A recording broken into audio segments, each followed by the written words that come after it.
Hello viewers, আসসালামু আলাইকুম and welcome back to my channel. আশা করি আপনারা সবাই খুব ভালো আছেন। তো প্রতিদিনের মতো আজও একটি নতুন রেসিপি নিয়ে চলে আসলাম আপনাদের সাথে শেয়ার করার জন্য।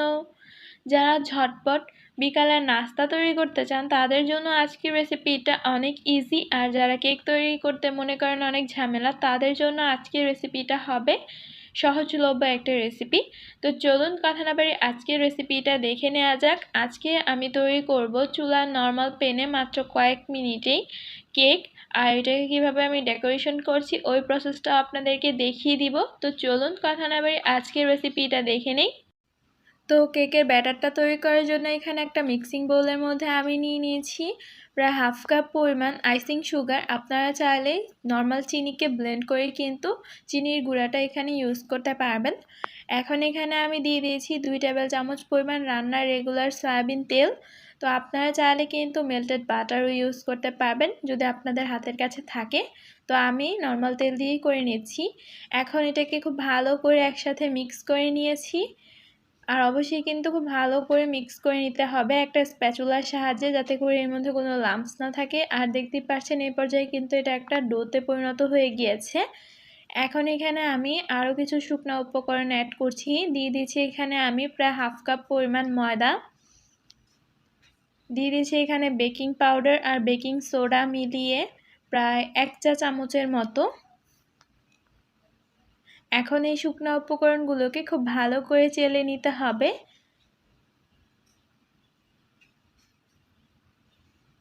তো এই তো দেখতেই পাচ্ছেন আমি কিন্তু খুব ভালো করে এগুলাকে চেলে নিয়েছি। এখন একটু মিশিয়ে নিচ্ছি। এখন এখানে আমি দিয়ে দিচ্ছি 1/4 কাপ পরিমাণ লিকুইড মিল্ক। এই দুধটাকে আমি আগে জাল করে সম্পূর্ণ ঠান্ডা করে নিয়েছি। তো এখন এগুলাকে খুব ভালো করে একটা স্প্যাচুলার সাহায্যে আলতো হাতে মিক্স করে নিতে হবে। আর অবশ্যই খেয়াল রাখতে হবে যেন এর মধ্যে কোনো লাম্পস না থাকে। তো এটাকে মিশিয়ে নেওয়ার পর আমি এখানে দিয়ে দিচ্ছি 2 টেবিল চামচ পরিমাণ পাকা আমের পিউরি। আর দিয়ে দিব এখানে আমি ভ্যানিলা এসেন্স, আপনারা চাইলে ম্যাঙ্গো এসেন্সটাও দিতে পারেন। এখন এখানে আমি সামান্য পরিমাণ অরেঞ্জ ফুড কালার দিয়ে দিচ্ছি, এতে করে কেকটার মধ্যে অনেক সুন্দর একটা কালার আসবে। এটা অপশনাল, আপনারা চাইলে স্কিপ করতে পারেন। এখন সবগুলো উপকরণ আবারও খুব ভালো করে একসাথে মিক্স করে নিচ্ছি। আর এই কেকটা তৈরি করতে খুবই ইজি, তেমন একটা ঝামেলাও নাই, খুবই ইজিলি তৈরি করা যায়। এই তো কেকের ব্যাটারটা কিন্তু সম্পূর্ণ তৈরি হয়ে গিয়েছে আর একদম লাম্পস ফ্রি একটা ব্যাটার তৈরি করে নিয়েছি। এখন এখানে আমি একটা নর্মাল প্যান নিয়েছি, যে প্যানের মধ্যে আমরা সচরাচর রুটি কিংবা মাছ ফ্রাই করে থাকি। তো ওই প্যানের মধ্যে আমি তেল ব্রাশ করে নিয়েছি, তারপর যে ব্যাটারটা তৈরি করে রেখেছি কেকের ওইটা দিয়ে দিয়েছি, দিয়ে একটু স্প্রিড করে দিয়েছি। এখন এটাকে ঢেকে দিয়েছি। ঢেকে যে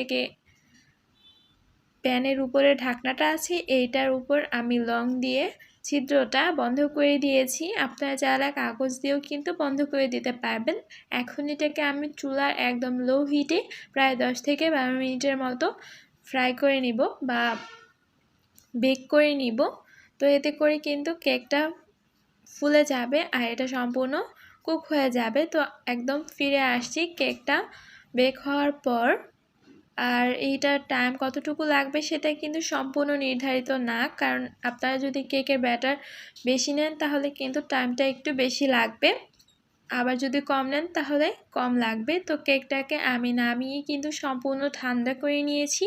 এরপর আমি এর উপর এটাকে এখন ডেকোরেশন করব। এর উপর আমি দিয়ে দিচ্ছি সুগার সিরাপ।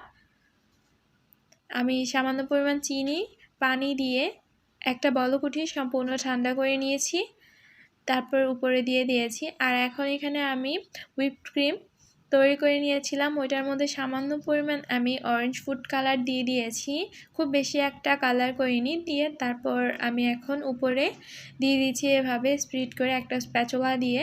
আপনারা চাইলে নাইফ দিয়ে করতে পারেন, যেহেতু প্যানের মধ্যে করছি তাই কিন্তু স্প্যাচুলা দিয়ে করলে ইজি হবে। তো আমার চ্যানেলে কিন্তু আরও কেকের রেসিপি আছে, আপনারা চাইলে ওইগুলো দেখে নিতে পারেন। তো এটাকে সম্পূর্ণ কিন্তু আমি ভরিয়ে নিয়েছি, মানে একদম সাজিয়ে নিয়েছি। এখন উপর থেকে আমি ডেকোরেশন করে নিয়েছি কিছু। তো এটা সম্পূর্ণ আপনাদের ইচ্ছা, আপনারা কিভাবে করবেন। যার যার ইচ্ছা অনুযায়ী এটা করে নিতে পারবেন। তো আমি একটা ছোট্ট একটা বড় করে ফুল এঁকে নিয়েছি গোলাপের মতো করে স্টার নজল দিয়ে।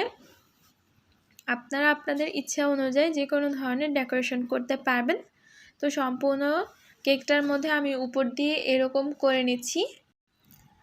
তো এখন মাঝখানে একটা শেপ দেওয়ার জন্য আমি লাভ কুকি কাটার দিয়ে এরকম একটা ছাপ দিয়ে নিয়েছি। তারপর নজল দিয়ে আমি একটু ডিজাইন করে নিয়েছি। আপনারা আপনাদের ইচ্ছে মতো করে নেবেন। তো আমার যেভাবে ভালো লাগছে আমি সেভাবেই করে নিয়েছি। ফার্স্টে নিচে কোনাচে সাইডটা দিয়ে আমি একটু ট্যাপ ট্যাপ করে দিয়েছি, তারপর উপর দিয়ে প্লেন করে দিয়ে দিয়েছি। এখন মাঝখানে একটা গোলাপের মতো করে বল বানিয়ে দিয়েছি। তারপর উপর দিয়ে আমি সামান্য পরিমাণ ম্যাঙ্গো পিউরি দিয়ে দিয়েছি। এটা অপশনাল, এটা আপনাদের ইচ্ছা অনুযায়ী আপনারা ডেকোরেশনটা করে নিতে পারবেন। তো সবগুলার মধ্যে আমি দিয়ে দিচ্ছি এরকম করে। তো মাঝে যে লাভটা ছিল ওইটার মাঝে আর যে ডটটা দিয়েছিলাম ওইটা ম্যাঙ্গো পিউরি দেওয়ার পর একটু নিচু হয়ে গিয়েছে, তাই উপর দিয়ে আমি আবার একটু শেপ করে দিয়েছি। তো এই তো তৈরি হয়ে গিয়েছে, কিন্তু খুবই ইজিলি তৈরি করা হয়ে গিয়েছে।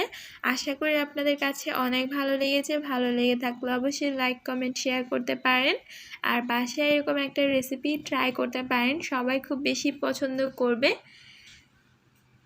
কেমন হয়েছে কমেন্ট করে জানাতে ভুলবেন না কিন্তু, আর অবশ্যই আমার ফেসবুক পেজটাকে ফলো দিয়ে রাখবেন। আজকের মতো আপনাদের কাছ থেকে আমি এখানে বিদায় নিয়ে নিব। আপনারা সবাই ভালো থাকবেন, আমার জন্য দোয়া করবেন। আল্লাহ হাফিজ।